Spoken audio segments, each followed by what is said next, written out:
Let's say good morning to you all. Imana ishimye cyane yuko twongeye kugirirwa amahirwe yo guterana muri iki gitondo. Let the name of the Lord be glorified for this chance to worship this morning. So turabakiriye muri morning glory. We welcome you in these prayers of morning glory. Ni byiza yuko mwajya musharinga link kugira ngo abantu bitabire ari benshi. It's good that you share this link so that people may join when there are many. Kugira ngo ubutumwa bwa Kristo bukomeze kwamamaza ku isi hose. So that the gospel of Christ should be spread all over the world. So mbere yuko dutangira amatana reka dutangire dusenga Imana buri wese ahantu ari asenge ku giti cye. Let's all start by praying wherever you are. Pray wherever you are. Yes, duhamagara umwuka w'Imana kubana natwe. And we call upon the Spirit of God to be in our midst. Izina ryawe nirihimbazwe Mana we, izina ryawe rishyirwe hejuru. Turagushima igitondo cy'umunsi. Turagushima yuko uri inshuti yacu, uri umubyeyi wacu, umujyanama wacu mwami. Tutagufite nta kintu na kimwe twakishoboza umunsi wa none. Ni mpamvu duhamagaye umwuka wera w'Imana kugira ngo amanuke kubana natwe.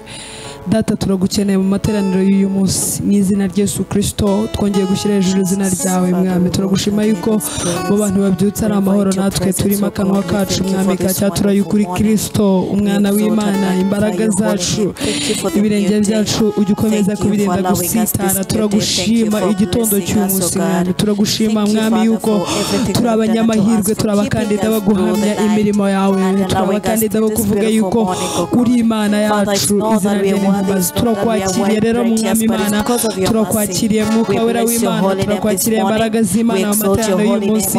Reka ubwami bwawe buze mwami, reka imbaraga zawe zimeme mu mitima yacu. Ibyo ushaka ari byo biba uyu munsi wa none mwami.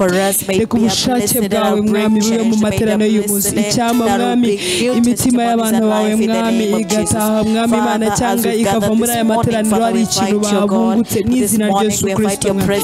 Icyama mwami Imana yacu ugasura imitima y'abantu. Icyama abo bose bagushaka mwami bakakubona. Icyama mwami abarwayi bagakira. Icyama mwami Imana abo bose imitima yabo iremereye mwami bakaruhurwa nawe. Icyama abo bose mwami bagutegereje mwami Imana. Ijambo ryavuga ngo ndubura amaso yanjye ku musozi, ngo gutabarwa kwanjye ngo guturuka kuri Kristo Imana yacu yaremye ijuru n'isi. Niyo mpamvu mwami Imana yacu igitondo cy'umunsi tubyutse mwami tuzamura amaso yacu kuri wowe, amaso yacu tuyashyize kuri wowe mwami Imana.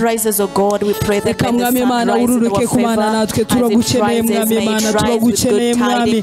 Ntabwo turagera kuri level kumva ko tutagukeneye. Buri munsi mwami uko bukeye nuko bwije mwami, ni intambwe yo kugira ngo tugukunde kurusha mwami Imana. Ni intambwe yo kugira ngo mwami Imana tugutunge muri twebwe mwami. Ni intambwe yo kugira ngo mwami ukomeze kuba mu ruhande rwacu mwami. Ni intambwe yo kugira ngo mwami Imana uganze mu buzima bwacu mu izina rya Yesu Kristo w'i Nazareti mwami. In the name of Jesus. Turaguhimbariza imirimo yawe mwami, turaguhimbariza yuko ukomeye mwami. We glorify you for your might. Igitondo cy'uyu munsi tunejejwe nuko mwami uduhaye amahirwe yo kuba imbere yawe mwami. We are glad that you have given us a chance to be before you. Mwami Imana ntabwo tubifata nk'ikintu gisanzwe cyangwa ikintu twamenyereye mwami. It's not something normal. Mwami niyo mpamvu tugusaba kugira ngo umanuke kubana natwe mwami uyu munsi. Icyama uyu munsi wa none ukaba umunsi w'amateka mu bantu bose barimo baradukurikirana uyu munsi wa none mwami. Iki gitondo mwami ubohora imitima y'abantu bawe mwami Imana, unezeza abantu bawe uyu munsi wa none mwami. Hallelujah. Father, we exalt you. Be magnified this morning, O Lord. Be adored, Jehovah. In the name of Jesus. He is on God. He is a name. Kuimata yego say Jeluena wenu anje kujezite kajose is on God.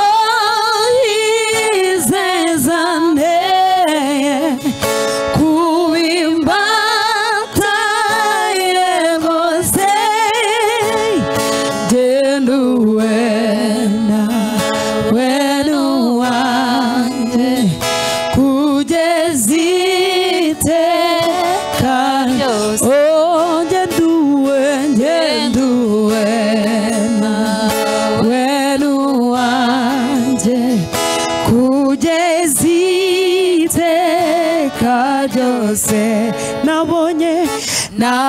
nabonye umukunzi mwiza byose arabishoboye ajya ndinda kaga kose muzirija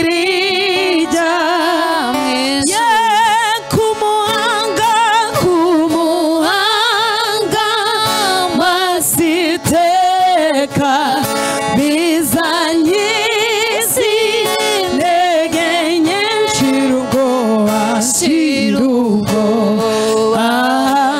shirubute nyuma nzata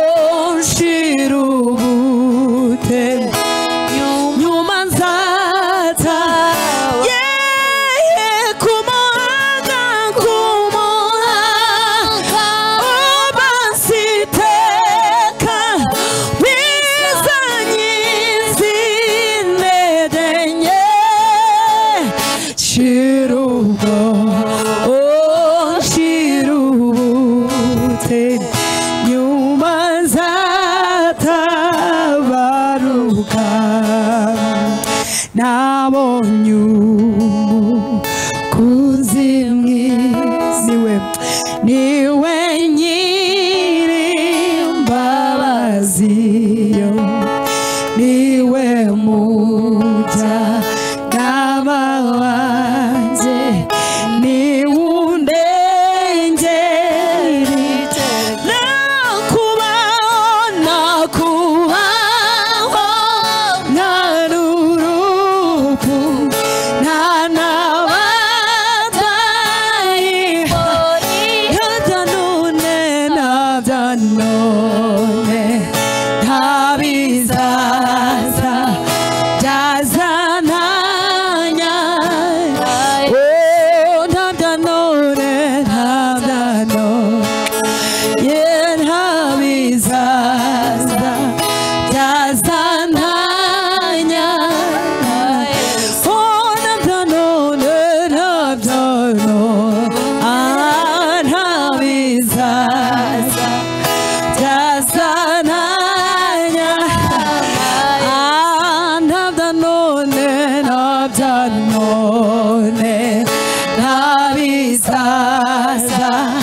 dutanya nawe Kristo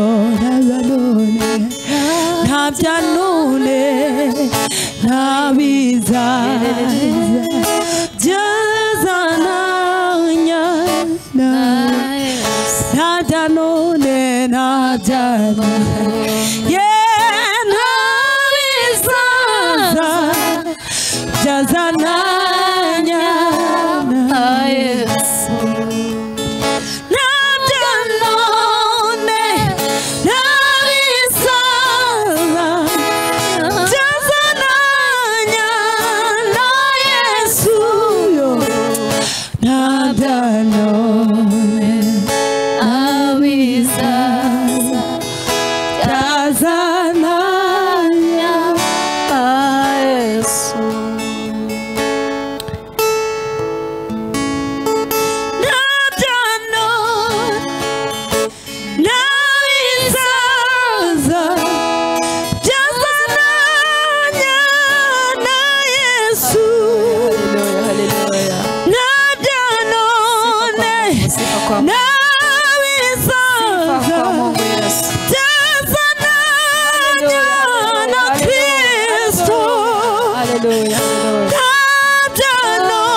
ntashobora kubigeraho.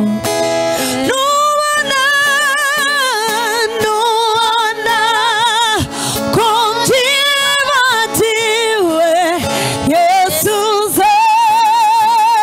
uzanyibutse bya byuya byawe wabize kubwanjye,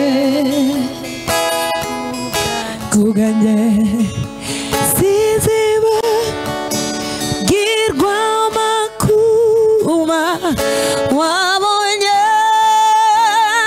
kubwanjye, wunamye n'umubabaro uri Getsemani. Situzibagirwa amakuba wabonye kubw'isi yose yo, wunamye n'umubabaro uri Getsemani. Uwiteka we Kristo, komeze kutwibutsa umunsi wa none, ubwami bwawe buze muri twebwe. May the kingdom come in us. Icyamuye umunsi wa none nubona tugiye guteshuka, ijwi ryawe rigume muri twebwe. How I wish that this day may your voice keep on speaking in Ukomeze us. kutwibutsa, Keep on reminding us. ukomeze kutwibutsa, Keep on reminding us, Lord. ukomeze kutwibutsa Kristo, Mwuka Continue w'Imana. reminding us, Spirit of God. Nubona tugiye guteshuka inzira, When you see us losing the way, tugiye kwitwara nk'abandi bose, tugiye kuvuga nk'abandi bose, when we are going to behave like others or speak like the others, uyu munsi wa none utwibutse Mwami. please do remind us, O God. Ubwami bwawe buture mu mitima yacu May Mwami. your kingdom dwell in our hearts.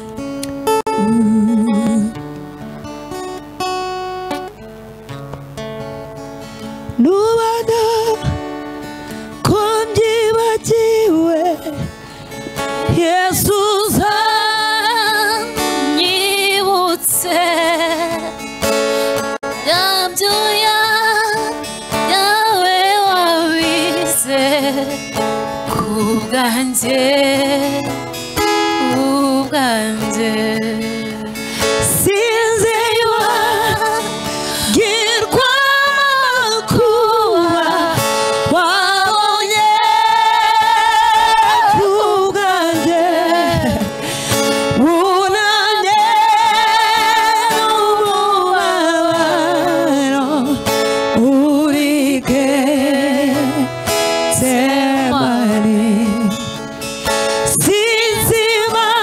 Sinzibagirwa amakuba wabonye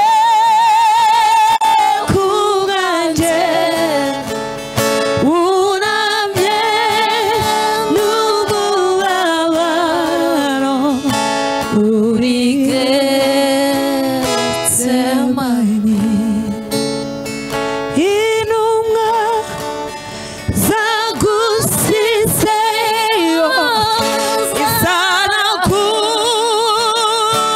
zarakuzinutswe, natwe ntabwo twashobora kubigereranya. Nubona ko byimangiwe, Yesu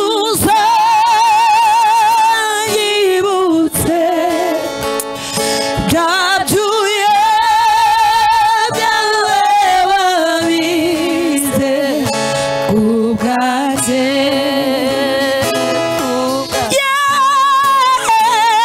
Nubona ko mbyibatiwe, Yesu uzanyibutse bya byuya byawe wabize kubwanjye, kubwanjye. Imana ibahe umugisha. Reka twakire Prophete dukomeze gahunda.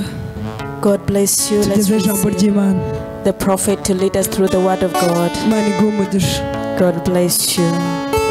Lubona ko ndibagiwe Yesu yibutse yabyuya yawe wabize kubwanje.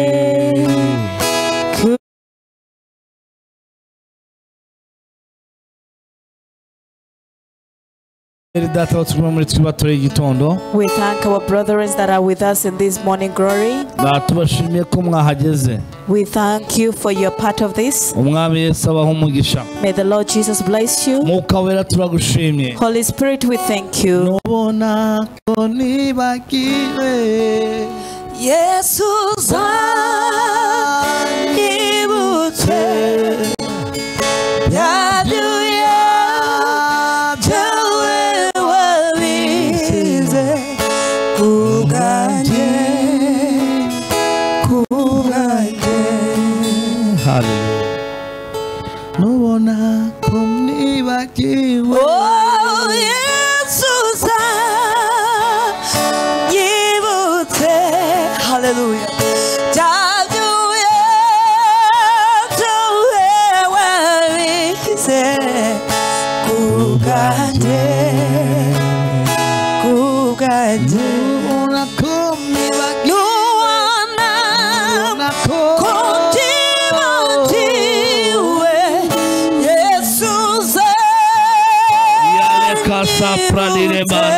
Jesus, Pele mayangala mazomene ma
I wish you a blessing this morning.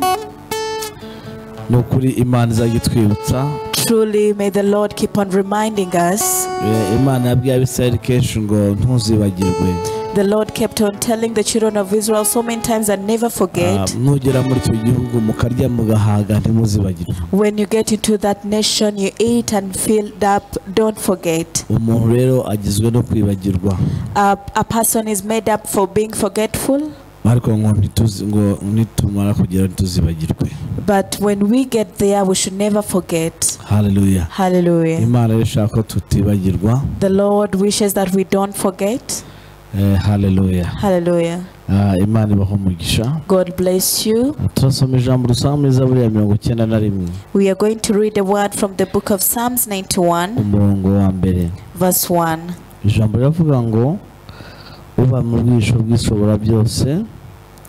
azahama mu gicucu cy'ishobora byose. Hallelujah. Psalms 91 verse 1 says, those who live in the shelter of the Most High will find rest in the shadow of the Almighty. Hallelujah. Hallelujah. Amen. Uba mu gicucu Those cy'ishobora byose. who find shelter in the Most High. Hallelujah. Hallelujah. Ndagira ngo uyu munsi dusenge duhamagara protection. Today I wish we pray and we call upon the protection. Protection ku buzima bwawe. Protection over your life. Mbere yo kujya winjira mu kazi. Before you enter your workplace. Mbere yuko winjira muri bus. Before you enter into that bus. Mbere yuko ibintu bitandukanye ukora. Before you start anything that you will be doing today. Tuhamagare protection. Because we should call upon the protection of the Lord. Turasenga gusa uyu munsi. Today we are just going to pray. Data mu izina rya Yesu. Father, in the name of Jesus. Kino gitondo. This morning, twakiriye amavuta yawe. We receive your anointing. Twakiriye imbaraga zawe. We receive your power. Amavuta yawe akomeye. Your mighty anointing. Yitamure mwana. May it come forth. Bimenyekane ko ari Imana ikomeye. May it be known that you are mighty God. Duhamagaye uburinzi bw'amaraso yawe. We call upon the protection of your blood. Duhamagaye uburinzi bw'imbaraga zawe. We call upon your protection of your power. Reka bwigaragaze kuri May it musozi. manifest upon this mountain. Reka bwigaragaze kuri buri muntu wese. May it manifest upon everybody. Ibyagiye gukora uyu munsi. Whatever they are doing today. Ibyatekereza byose. Whatever they are planning and thinking of today, may they be protected by you. You kept Daniel in the den of lions and they didn't harm him. We ask for protection upon your children in the mighty name of Jesus. Father, we ask for your divine protection, oh God. We call out your protection. Father, let your mighty protection, the mighty protection, the mighty protection of the Lord cover you, surround you in any way possible. As you go up, as you take the different, may you be with the Lord. In the name of Jesus. Thank you, Father. Keep their jobs. Keep the children in their stomach. Keep the job. All their steps. Protect their spirit. Protect their thoughts. Protect their peace. In Jesus' name. Amen. Amen. God bless you. Today we are going to be in the shelter of the Most High God. In Jesus' name. Bye bye. Bye bye. We are continuing again in the evening in our revival service. Today it's going to be fire. Invite like 30 people today. As the Spirit leads you. God bless you. Bye bye. Bye bye.